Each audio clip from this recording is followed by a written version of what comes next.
أهلا بكم في قناتنا قناة ترند النجوم لأخبار الفن والفنانين. قبل بداية متابعة الفيديو لا تنسى الاشتراك وتفعيل زر الجرس ليصل لكم كل ما هو جديد من قناتنا.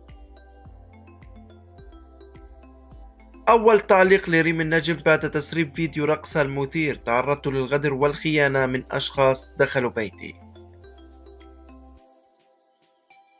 علقت الإعلامية الكويتية ريم النجم على مقطع فيديو مسرب لها وهي ترقص على أنغام إحدى الأغنيات بشكل لافت للنظر، حيث انتشر على نطاق واسع وتعرضت بسببه للعديد من الانتقادات.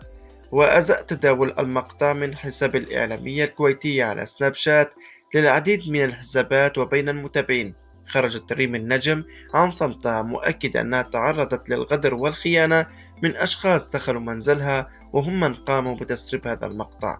وأكدت ريم النجم في رسالة بثتها عبر سناب شات أنها تألمت بشدة لهذا التسريب، خاصة وأنها ائتمنت أشخاصا لم يكونوا على قدر الأمانة، فكتبت: من أشد الأمور إيلاما وغيثانا هو تعرضنا للغدر والخيانة من أشخاص اعتبرناهم جزءا لا يتجزأ من حياتنا. وأضافت: وثقنا بهم، ائتمناهم على أنفسنا وأدخلناهم بيوتنا، اعتبرناهم إخوات لنا، فقابلوا كل هذا الوفاء بالغدر والخيانة. الصديق نعمة، ولكن عند غدره فهو لعنة. وقابل متابعون رد ريم النجم بأنها تكذب وأن الأمر لم يتدخل في تسريب وخلافه، ولكنها تقلد هند القحطاني فقط، إلا أنها تستحي. بينما تدخل عدد من جمهور الناشطة السعودية هند القحطاني ودافعوا عنها بالتأكيد على جمالها وأنوثتها وأنه لن يصل أحد لنصف ما تتمتع به. واتهم متابعون ريم النجم بأنها شخصية متناقضة، بينما تطرق البعض إلى أنها صادقة وأن المقطع مسرب من أحد أصدقائها، حيث جاء في التعليقات: ظهر مسحوب عليها، والله يسترها عليها وعلينا، ويعني خلاص مسلسل تسريب فيديوهاتكم عشان الشهرة انكشف دوره غيره. ومعليش بس الفيديو كان خاص، مو انه صورت للعلن، بس قدر الله وتسرب، واكيد اللي مسربه من اصحابها. وأثارت الإعلامية الكويتية ذات الأصول السعودية ريم النجم جدلا واسعا عبر مواقع التواصل الاجتماعي إثر انتشار مقطع فيديو لها وهي تتراقص وتتمايل بطريقة جريئة على طريقة مشهورة السوشيال ميديا السعودية هند القحطاني. وظهرت ريم النجم بالفيديو المتداول وهي ترتدي فستانا أزرقا طويلا يظهر شكل جسمها بوضوح لشدة التصاقه بها، وتترقص وتتدلع، ما دفع ناشر الفيديو لتذكيرها بعباراتها المشهورة: أنا مو هند القحطاني، في إشارة إلى أن ما تقدمه ليس مبتذلا كما تفعل هند.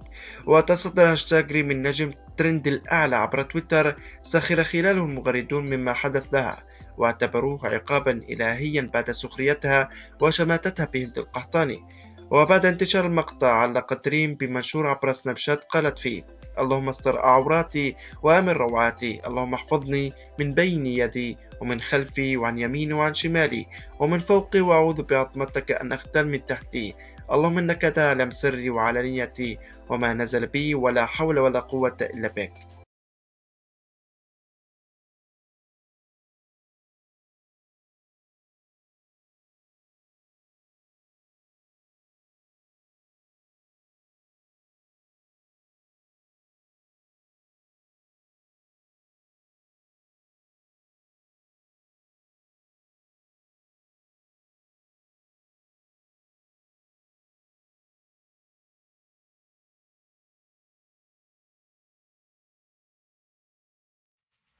عمري ما طلعت أتكلم، بس هالمرة أنا راح أتكلم بخصوص اللي ماخذ المقطع من هذه المنظرة والمنظرة اللي ورا العاكسة.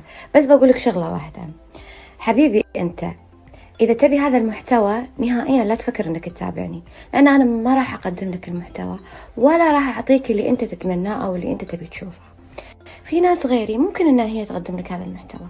أنا ريم النجم، أنا مو هند القحطاني.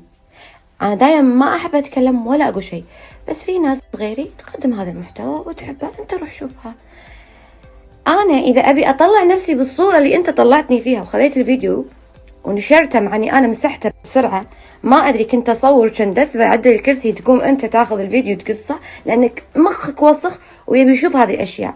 أنا ما أحب أطلع بهالصورة، فلا مو إساءة ولا قصورا بهند القحطاني. كل إنسان وله ستايل حياته وقناعاته وأفكاره وفكره وأهدافه، كل إنسان مقتنع بهذا الشيء. أنا لو أبي أطلع بهذا الشكل، ترى ما حد راح يردني ولا أنا خايفة من أحد. أطلع بهذا الشكل وأصير ترند والناس كلها تتكلمني بصورة أنا مو قصدتها. أماني رادة عليك، أنا لو أبي هذا الشيء وأطلع بهالصورة صورت بشكل على الأقل حلو ومرتب وطلعت الصور اللي أنت تبيها. بس أنا مو هذا ستايلي ولا هذا خطي، ولا أحب أشوف نفسي بهذه الصور